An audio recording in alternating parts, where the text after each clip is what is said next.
Nous devons ensemble avoir conscience que nul autre que nous-mêmes ne viendra sauver notre nation et que cela exige de chacun de nous une mobilisation tous azimuts. Peuple congolais, il est temps de nous lever, de nous serrer les coudes et d'agir pour défendre notre patrie, notre intégrité territoriale et l'intangibilité de nos frontières.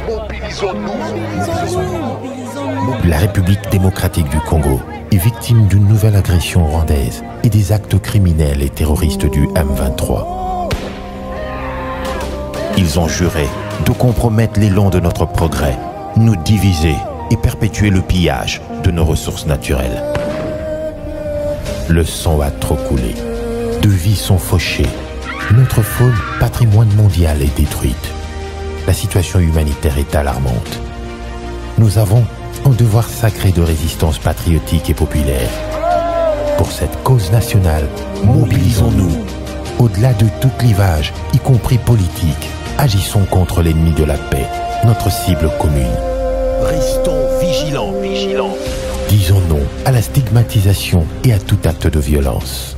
Exprimons toute notre solidarité aux compatriotes victimes de cette agression. Mobilisons-nous, apportant un soutien total et indéfectible à nos vaillants FARDC et à nos institutions pour rétablir la paix et la sécurité. Ensemble, défendons la patrie et gagnons cette guerre insensée du M23, appuyée par l'armée rwandaise. Battez-la Ekolo, Bendele Koyate.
Mesdames et messieurs, bienvenue à cette édition du journal. Les élus nationaux, toutes tendances politiques confondues, ont déposé un mémorandum à la MONUSCO adressé au secrétaire général des Nations Unies, mais aussi au gouvernement américain. Les députés, par cette démarche, dénoncent les silences coupables de la communauté internationale face à l'agression rwandaise en RDC.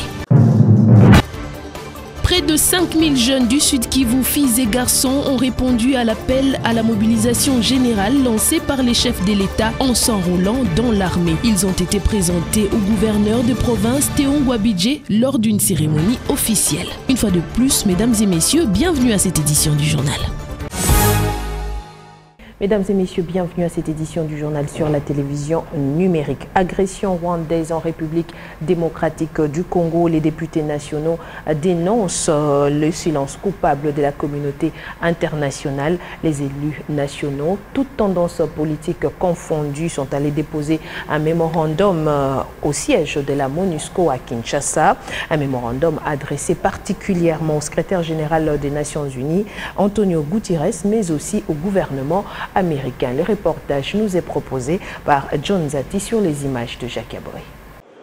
Pour la cause nationale, les députés nationaux de toutes tendances confondues sont unis. À la suite de la guerre d'agression rwandaise dans la province du Nord Kivu notamment, les élus nationaux mobilisés vont déposer un mémorandum de protestation et de dénonciation de la passivité et du silence inouï des Nations Unies. Ils ont principalement visé les chancelleries des pays membres du Conseil de sécurité de l'ONU, États-Unis, Royaume-Uni, France, Chine, Russie, Belgique et la MONUSCO. C'est principalement à Antonio Guterres, secrétaire général des Nations Unies, et à la communauté internationale en général concernant l'agression de la RDC par le Rwanda sous couvert du groupe terroriste du M23 que ce mémorandum est adressé. Prosper Ntunda, député national.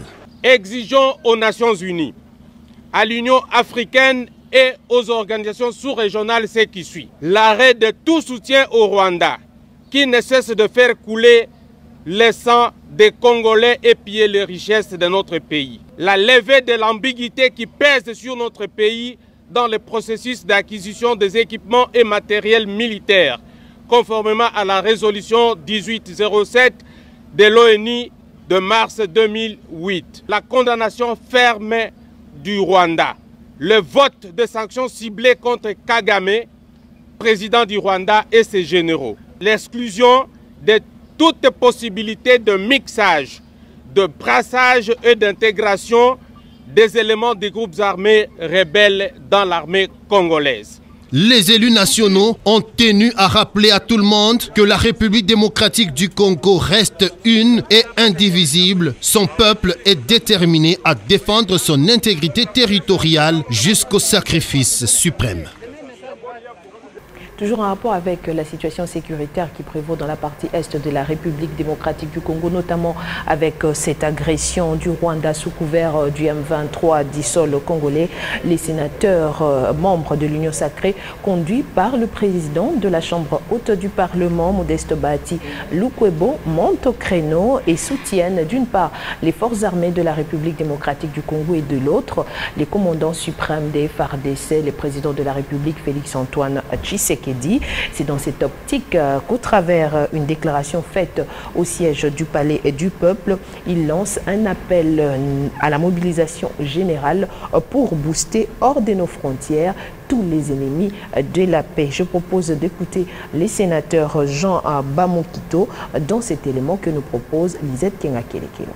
Nous fustigeons les silences et la passivité de la communauté internationale en général et la communauté africaine en particulier. Souscrivons au processus de Luanda et de Nairobi pour une paix durable en République démocratique du Congo. Face à l'injustice et au traitement discriminatoire à l'égard de la RDC, pourtant membre à part entière des Nations Unies, de l'Union africaine et de plusieurs organisations régionales et sous-régionales, les sénateurs de l'Union sacrée de la Nation se joignent à son Excellence Félix-Antoine Tshisekedi Tshilombo, président de la République, chef de l'État, demandant au peuple congolais de se mobiliser massivement en vue de la défense de la patrie et la reconstruction de la République démocratique du Congo, notre patrimoine commun. Les sénateurs de l'Union sacrée de la Nation encouragent et apportent leur soutien à nos forces armées et de sécurité en vue de la victoire sur l'ennemi. Les sénateurs de l'Union sacrée de la Nation invitent le jeune Congolais avenir de demain à s'enrôler dans nos forces armées en vue de protéger la nation et l'intégrité du territoire national. Les sénateurs invitent tous les Congolais à plus de patriotisme, demandent au gouvernement de la République démocratique du Congo de suspendre sa participation aux activités de l'Organisation internationale de la francophonie et généraliser l'enseignement de l'anglais à tous les niveaux. Les sénateurs de l'Union sacrée de la Nation expriment leur compassion envers les populations meurtries et en errance. Toujours dans cet élan patriotique, répondant à l'appel des mobilisations générales lancé par le chef de l'État Félix-Antoine Tshisekedi, près de 5000 jeunes filles et garçons ont adhéré au sein des forces armées de la République démocratique du Congo. Ils ont été présentés au gouverneur des provinces Théo Ngwabidje-Kassi par le commandant de la 33e région militaire des FARDC, Ernest Mouiro, était présent. chants et pas des danses pour élever la morale de ces jeunes hommes et femmes qui viennent de s'enrôler au Sud Kivu dans le rang de l'armée congolaise pour servir sous les drapeaux. À travers l'enrôlement de ces jeunes au sein de FARDC pour défendre la nation, la province du Sud Kivu répond donc à l'appel du chef de l'État et commandant suprême des forces armées de la RDC et de la police nationale congolaise, Félix Antoine Tshisekedi, face à l'agression dont le pays est victime dans sa partie Est. Cet engagement des jeunes est un geste hautement patriotique car il s'engage à défendre l'intégrité du territoire congolais violé au nord Kivu voisin par les éléments armés du M23. Le gouverneur Théo Ngouabidje Kassi, s'adressant aux nouvelles recrues, a lancé au nom du chef de l'État l'enrôlement massif des jeunes pour une mobilisation tous azimuts autour de cette cause. Il répond au message de son Excellence, Monsieur le Président de la République, commandant suprême des FARDC, qui a demandé à la population du Sud Kivu et la population congolaise, tous, de se mobiliser et rendre service au sein de l'armée. C'est un appui très important aujourd'hui pour nos forces armées qui font face aujourd'hui à l'agression dont notre pays est victime. Et vous avez vu, ils sont tous décidés et mobilisés effectivement à servir la patrie. Pour le commandant région des FARDC au Sud Kivu, ces recrutements répondent aux réformes de l'armée initiées par le gouvernement de la République. Gardez le moral, ayez le courage, l'amour du pays. Soyons tous mobilisés derrière le président de la République. Le gouverneur Théo Ngouabidje Kassi a encouragé les jeunes recrues déjà enregistrés au Sud Kivu. Des jeunes estimés selon la cellule de communication du gouverneur à près de 5000 volontaires prêts à défendre la patrie jusqu'au sacrifice suprême. Parce que je suis une patriote qui aime sa patrie. Pour subvenir aux besoins de mon pays, en combattant le mal, en défendant la justice, tout en faisant preuve de pitié en travaillant avec la conscience. Pour l'occasion, le chef de l'exécutif provincial a exhorté toutes les couches de la population à vivre dans la cohésion, loin des velléités déstabilisatrices, afin de combattre l'agresseur dans l'unité des forces autour du commandant suprême des forces armées, le président Félix Antoine Tshisekedi Tshilombo. L'Université de Kinshasa a organisé une matinée scientifique ce mardi 22 novembre 2022. Le but était d'inviter les participants à la prise de conscience des valeurs nationalistes. Parmi les panélistes, Nana Mamouanina, ministre près le président de la République et professeur à l'UNIKIN, qui a invité à la prise de conscience, à la résistance ainsi que à l'affirmation de l'identité congolaise. Le détail nous est proposé par John Zati. Chaque catégorie et structure en République démocratique du Congo est invitée à répondre à l'appel à la mobilisation générale lancé par le chef de l'État. C'est dans ce cadre que l'Université de Kinshasa, au lieu du savoir, organise cette matinée scientifique en présence de la ministre près le président de la République qui a dans ses attributions la lutte et la prédication pour la cohésion nationale. Nana Mamouanina ne vient pas que comme ministre. Professeure de l'Université de Kinshasa, elle compte parmi les panélistes. Dans son intervention, Nana Mamouanina indique entre autres que la résistance est une affirmation de notre identité nationale congolaise. Face à ces problèmes, nous n'avons pas d'autre choix que de résister. Résister en tant que peuple, résister en tant qu'État et nation. Faire preuve de la résistance aujourd'hui pour nous, c'est un devoir patriotique. C'est une affirmation de notre identité nationale, une démonstration de la bravoure de notre peuple qui a fait ses preuves à travers le temps. Révoltons-nous et mijotons, répétons chaque fois que nous sommes prêts à tout pour sauver notre Congo, le Congo de nos ancêtres. Notre Congo est le Congo de nos futures générations. C'est Dieu qui nous a donné ce pays. Les professeurs Seguiobe sur le droit international et la situation à l'Est, Kenge Kenge sur la gestion des identités criminelles, Freddy Moulumba sur le danger de la balkanisation en RDC, le général Moulang de l'école de guerre militaire et plusieurs autres intervenants ont tous exposé dans le sens d'inviter les Congolais à la prise de conscience. La nation est en danger, la nation est en guerre, la RDC ne doit plus être naïve. Ces activités scientifiques, en réponse à la mobilisation générale et appuyées par le ministre près le président de la République, Nana Mamouanina, vont se poursuivre sur le site universitaire et autres lieux en présentiel comme en ligne. Direction la province du Haut-Katanga qui est déterminée à soutenir les FARDC et appuyer les actions du chef de l'État Félix Antoine Tshisekedi afin de mettre un terme au plan international de déstabilisation de l'Est de la RDC. Et c'est dans cette optique que les agents de la GECAMIN ont organisé une marche afin de dire non à l'agression rwandaise sur le sol congolais. Une marche qui visait aussi à dénoncer la mort des milliers de Congolais victimes des exactions des M23 dans la partie est de la RDC. John Zati nous en parle. C'est à l'unanimité que la population du Haut-Katanga a répondu à l'appel à la mobilisation générale lancé par le chef de l'État. Une grande marche a réuni les Haut-Katangais à Lubumbashi. Parti du bâtiment du 30 juin en passant par Kamanyola, Kasavubu pour déboucher sur la grande place de la Poste. Véritable démonstration d'un esprit patriotique. Soucieuse de la pacification de l'Est du pays, victime des violences des groupes rebelles, la GECAMIN s'est jointe à l'appel du gouverneur de province Jacques Kaboula. Sous le guide du président de l'intersyndicale de cette entreprise, Kassongo Maboucha, plusieurs agents étaient également présents. Le président de l'intersyndicale de cette grande entreprise, GECAMIN SA, en a profité pour dénoncer le silence coupable de la communauté internationale. Le silence de la communauté internationale. Aujourd'hui, la RDC est agressée. La RDC est sous embargo